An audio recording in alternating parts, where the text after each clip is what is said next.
This is indeed a sad morning,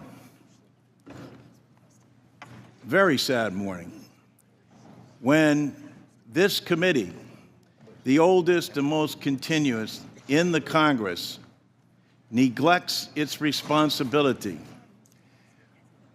and essentially holds this hearing today to block any further discussion.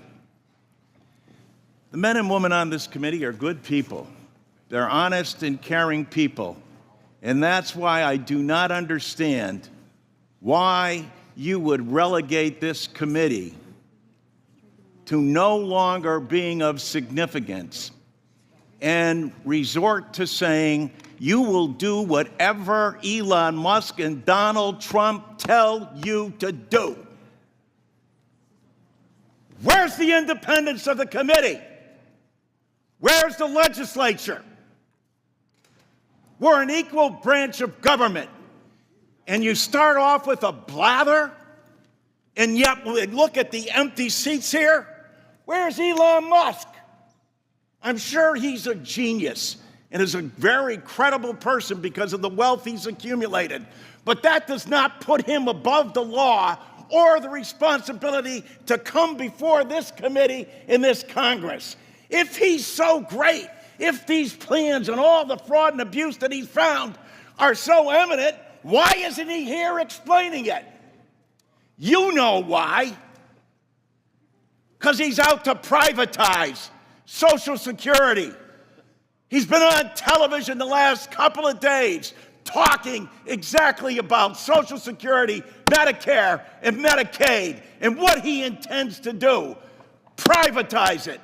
The American people, some of them may have been born at night, but not last night.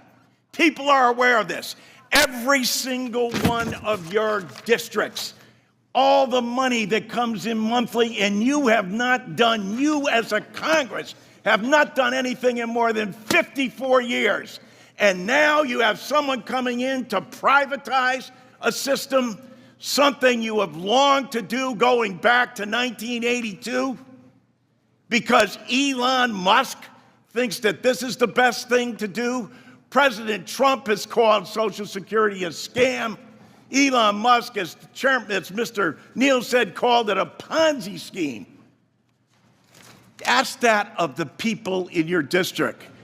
Ask that, Mr. Smith, of the more than 198,000 people in your district who rely on Social Security, and you won't even let the person who's planning to privatize it, who's telling the big lie in front of everyone, in bold as he possibly can, saying, this is what we're going to do. The Congress is in our back pocket. We don't even have to come before them and testify because we control the House, we control the Senate, and we control the presidency. And it's the tyranny of the executive. It's why these resolutions were first adopted back in 1789, because the founding fathers knew that the executive branch does not have total authority over the legislature unless you have a willing party that says, no, we're going to do exactly what you tell us to do, Mr. Musk and Mr. President. It doesn't matter to our constituents. It doesn't matter how much money they are not going to receive. We're not even going to tell them the truth about what's going to happen to them. And every single one of these districts where they're being shut down and their personnel, and as Mr. Neal said, Dan, after you cut and eliminate the people, say the agency isn't responding accordingly. No other agency operates for under less than 1%.